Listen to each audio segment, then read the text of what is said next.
Bien-aimés dans le Seigneur, nous vous saluons au nom de Jésus-Christ. Molingami kati na kolo topesi bino mbote na kombo na Yesu Kristo. Nos enseignements sur la guérison de l'Église continuent.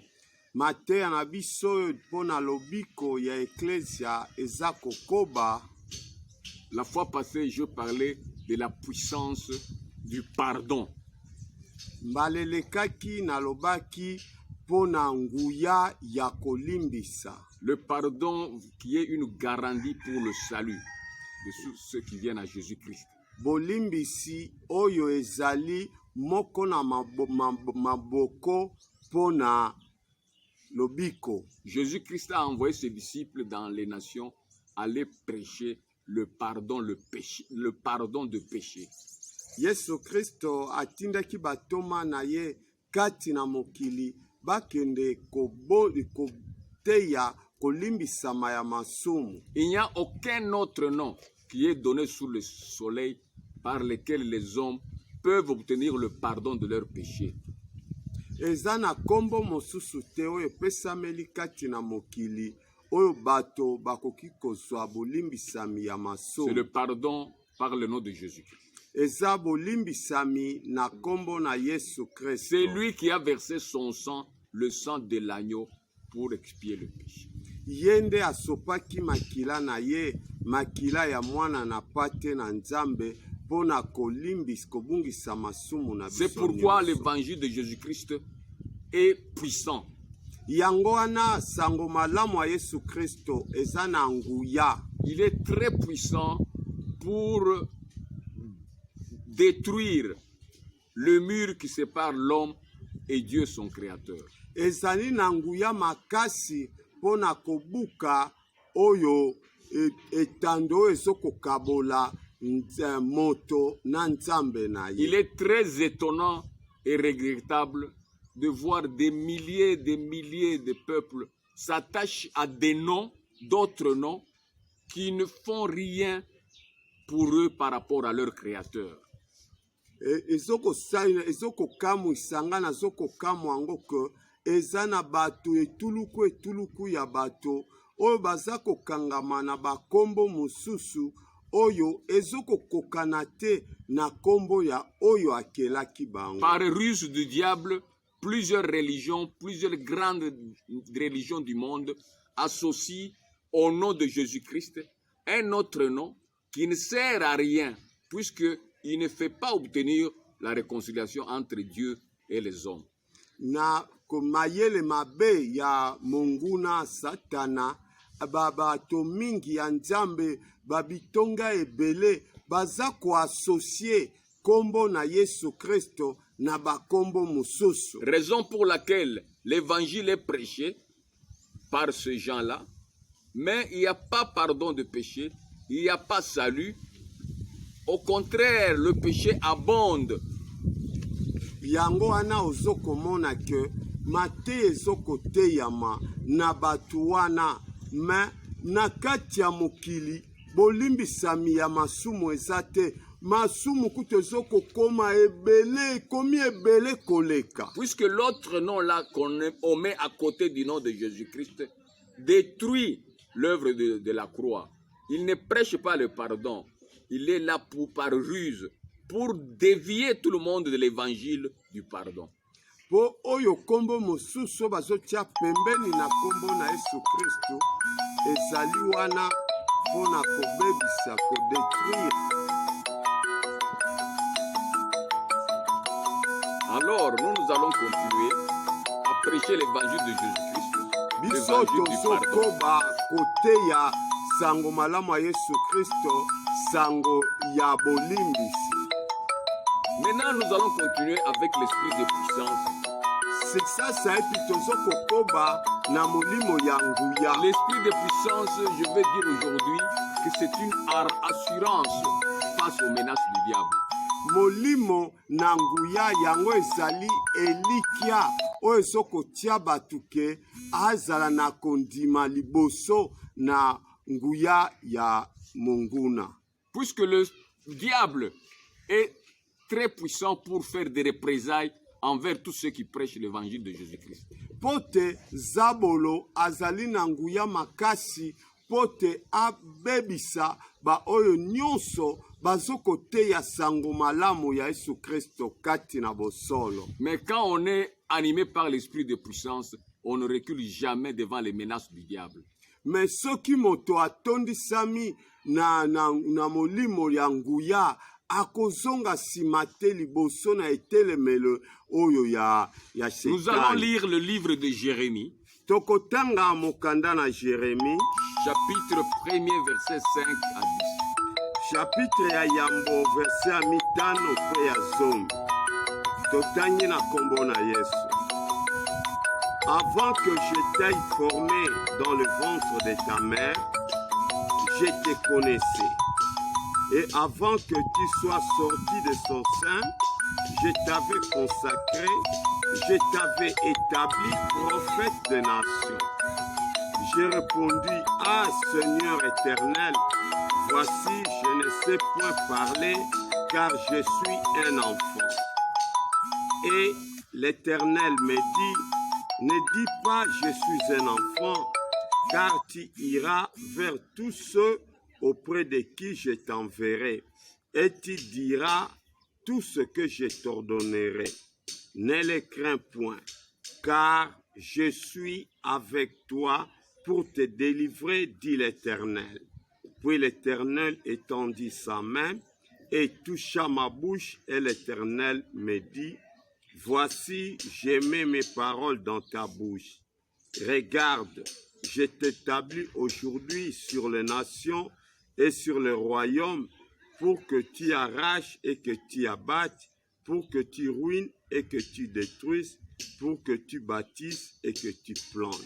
Amen. Amen. L'appel de Jérémie ressemble très fort à l'appel de Moïse et beaucoup d'autres prophètes de Dieu. Kobiengama ya Jérémie ekokani na kobiengama ya Musa pe kobiengama ya basakoli mosusu minene. Ici, nous voyons que l'Esprit Saint, l'Esprit d'adoption, était dans Jérémie avant même qu'il soit dans le ventre de sa mère. Dieu l'avait adopté comme son fils. Awa tozo komona ke molimo ya kokomisa moto mwana na Nzambe, molimo ya kobenga ye ezalaki deja kati na ye a liboso même azala kati na libumu na mama. L'esprit d'adoption avait authentifié le ministère de Jérémie avant qu'il fût né. Molimo ya kokomisa moto mwana eyebaki deja Jérémie liboso ya kobotama na ye. Et Dieu l'avait déjà établi prophète des nations avant sa naissance. Pe Nzambe asalaki azala mosakoli ya bikolo liboso ke ya botama. Plusieurs prophètes des nations aujourd'hui ne savent même pas leur origine et ne savent même pas comment ils ont eu des relations avec Dieu. Mais c'est clair avec Jérémie, avec Moïse, avec Paul et beaucoup d'autres. Bato mingi basakoli mingi bakomi basakoli ya bikolo bango bayebi te meme ebandeli na bango bauta wapi, me ba oyo babengamaki na Nzambe lokola Jérémie, lokola Moïse, lokola Paul, lokola bayebi esika bango babandela. Jérémie dit à son Dieu, je suis un enfant, je ne sais pas parler, envoyez quelqu'un d'autre. Puisque la mission est trop lourde, il y a beaucoup de risques. Jérémie ayebisaki na Nzambe na yo ke ngai naza nano elenge mwana pona moto mosusu otinda po mosala oyo eza na mabaku eza na bitumba monene liboso. Il n'était pas prêt vraiment à aller exécuter cette mission. Il sentait en lui vraiment un certain vide. Azalaki te prêt pona kosala mosala wana, aki komona kati na ye azana bozangi moko songolo. Et c'est l'esprit de puissance maintenant qui va l'équiper pour qu'il aille maintenant dans l'œuvre de Dieu. Ezali sikoyo molimo ya nguya nde zolata ye pota ko akokende na mosala na Nzambe.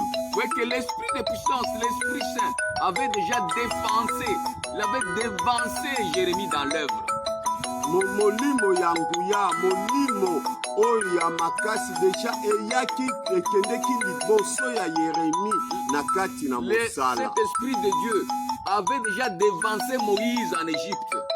Milimo sambo na Nzambe ekendeki deja liboso ya Mose kati na Égypte. Pour insister que les dons spirituels nous accompagnent, mais cet esprit de Dieu nous dévance.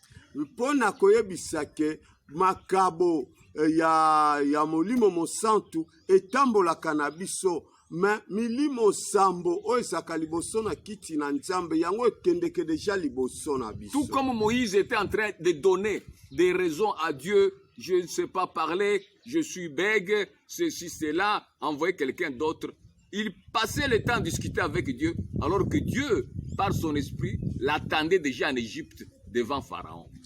Ndenge moko ke na Moïse oyo bandai kolobaki o ngai nayebaka koloba malamu te nazalaka boye bazoluka nano aluka baraison liboso na Nzambe, tandis que milimo sambo na Nzambe bazale wana etelemaki deja ezozela. Très souvent, pendant que nous tergiversons en train de planifier des stratégies de ceci, des prières de 40 jours, des jeûnes de 23 jours, l'esprit lui est déjà devant de nous par cet esprit de Dieu. Il est déjà à l'œuvre. Il nous attend dans le champ de bataille. Tango mosusu pe biso tozoko préparer nano koluka ba mayele mbo tozwa nano mikolo 40 jours ya mabondeli, tozwa 23 jours, tozwa boye toluka tokosala ndenge nini po likambo etobongisango. Milimo sambo ezaka liboso na kiti na Nzambe yango ekoti deja na kati na elanga ya bitumba. Nous l'avons bien compris avec l'exemple des amis de Daniel à Babylone.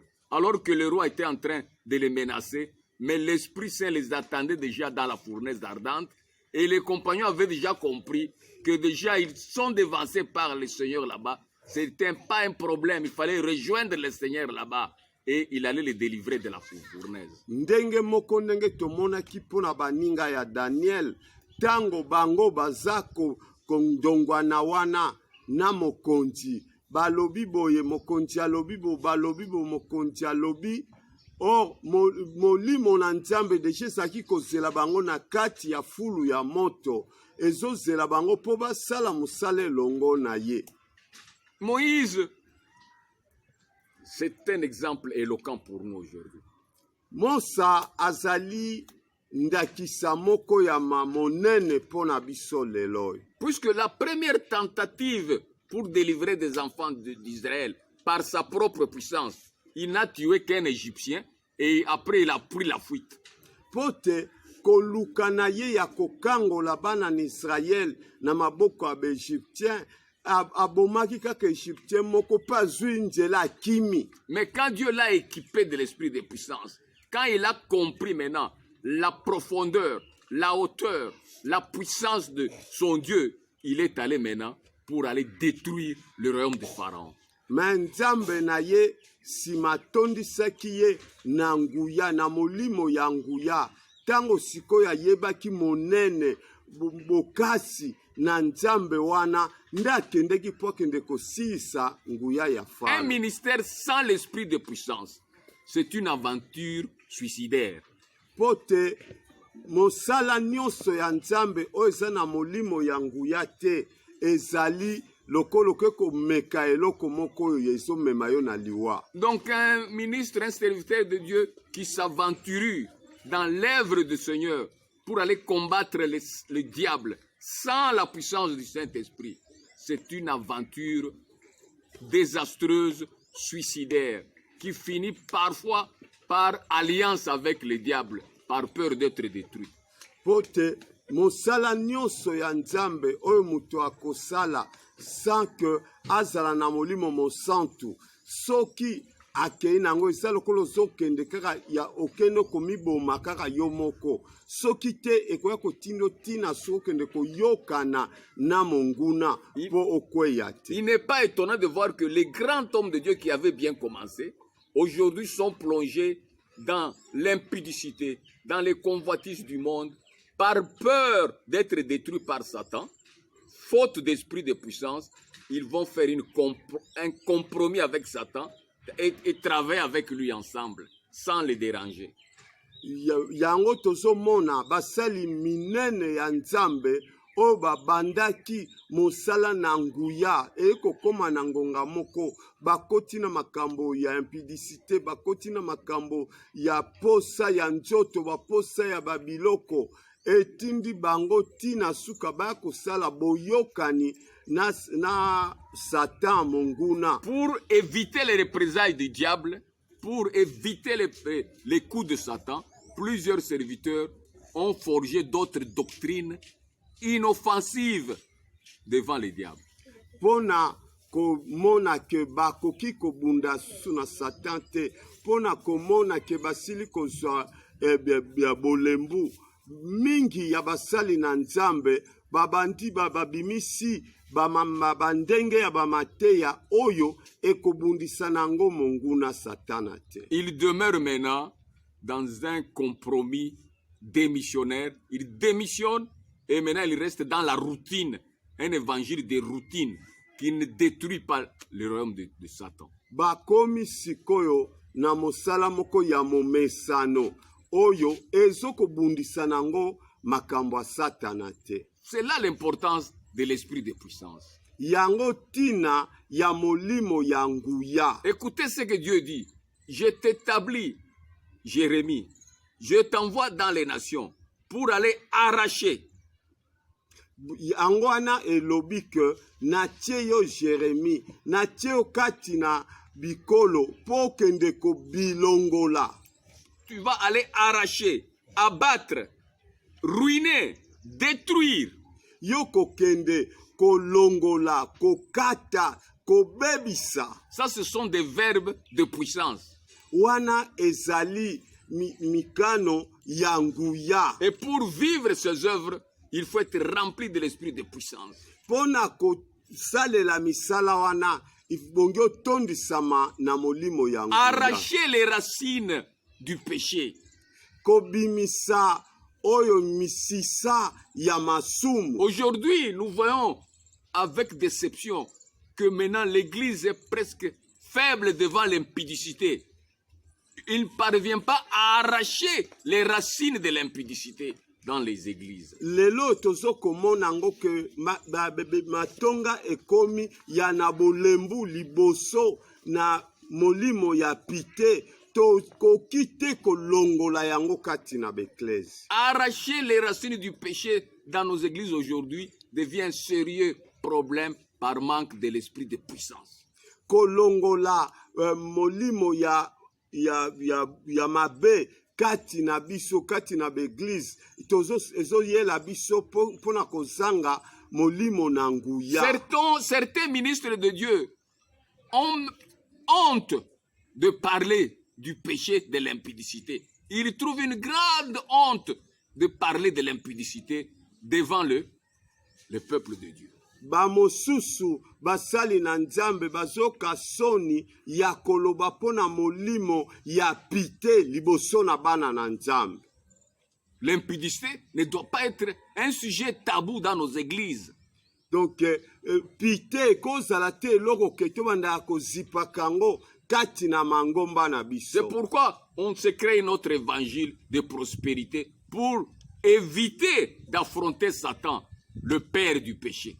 Yangoana tozoluka koluka sango malamu mususu ya bozwi ya kimia pona koboya kotutana na Satana. Oui, le péché s'est enraciné dans l'église. Il faut arracher ces racines là-bas. Déraciner le péché dans le ministère. Ya solo que masumu etie misisa kati na mangomba. Il faut de biso tokende tobimisa misisa wana. Dieu parle d'un autre verbe, abattre. Abattre les forteresses. Les forteresses, ce sont des conceptions, des mondanités qui ont pris maintenant racine aussi dans l'église. Nzamba lobaki ke tokende tobuka bandako ya kobomba ya kotelemela bibundeli ya makasi wana oezali makanisi etamboli oyo tozwi yango kati na mangomba na biso. La technologie et les mondanités, tout cela affaiblissent la foi des enfants de Dieu. mayele na kotambo ndenge ya kimokili elembisi kondima ya bana na nzambe. Le diable a bâti des forteresses dans l'esprit du peuple de Dieu. Zabolo atongi babisika ya kobombamela ya kobunda na kati na mitu ya bana na nzambe. Comme la convoitise des richesses, c'est une forteresse qui fait croire aux gens aujourd'hui que sans l'argent, on ne peut pas les prêcher l'évangile. Lokola sango malamu ya bozwi yango bato bakomi kozana makanisi kati na mitema ke soki na mutu aza na mosolo te akoki koteya sango malamu te. Nous devons abattre cette forteresse de l'argent, de mammon, qui attire la convoitise de beaucoup de gens qui viennent maintenant s'infiltrer dans l'évangile par convoitise des richesses. Il faudrait tobundisa ebombamelo oyo ya mammon oyo soko bengisa bato mingi basoko ya na mangomba po baya kozwa bozwi. Ce n'est pas pour rien que Paul a dit que une des racines de tous les maux, c'est la convoitise de l'argent. Yango wana Paul alobaki ke moko ya nini oyo soko bundisela bana na nzambe zali posa ya kozwa bozwi ebele. Arracher, abattre, ruiner, détruire le royaume du diable. Kolongola, kobebisa, kobuka, donc kotelemela bokontina zabolo. Avec l'esprit de puissance, Dieu nous envoie pour ruiner les gloires mondaines. Na kati na molimo na nguya nzamba so tinda biso tobebisa kembo ya mokili. Vous savez, il y a des grandes vedettes très glorieuses de façon que certaines ont peur de prêcher leur péché. Oyebi ke ezana batu minene mingi kati na mokili oyo bato mingi wana basali na nzambe baza kobanga koteya masumu ya batu wana. Les musiciens du monde, avec toute leur gloire, ils exposent le sexe des femmes pour gagner de l'argent. Bayembi ya mokili po na ndenge ya bakembo na bango bazoko kamata bazotia polele njoto ya basi po te bazwa mosolo ya ebele. L'exhibition du sexe, on appelle ça la musique, et c'est une gloire qui gangrène l'église aujourd'hui.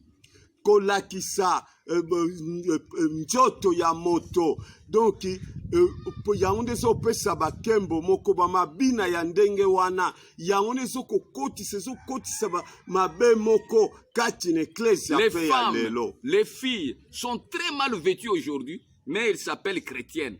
Elles s'habillent à la manière des vedettes mondaines. Et c'est une gloire aujourd'hui d'être pour certaines filles, certaines femmes, d'être très mal habillées. Ça devient une gloire. Basi bilenge basi bango nyonso bakomi kolata ndenge moko ya mabe bazolunga bakokana na batoyo oyo bayebani mingi na miziki na makambo ya mokili oyo bazomona yango keza kembo kolata ndenge wana kati na plusieurs serviteurs de Dieu, plusieurs pasteurs ont un grand dilemme vraiment dans leurs églises. Ils ne savent pas comment réprimander l'habillement impudique dans les églises.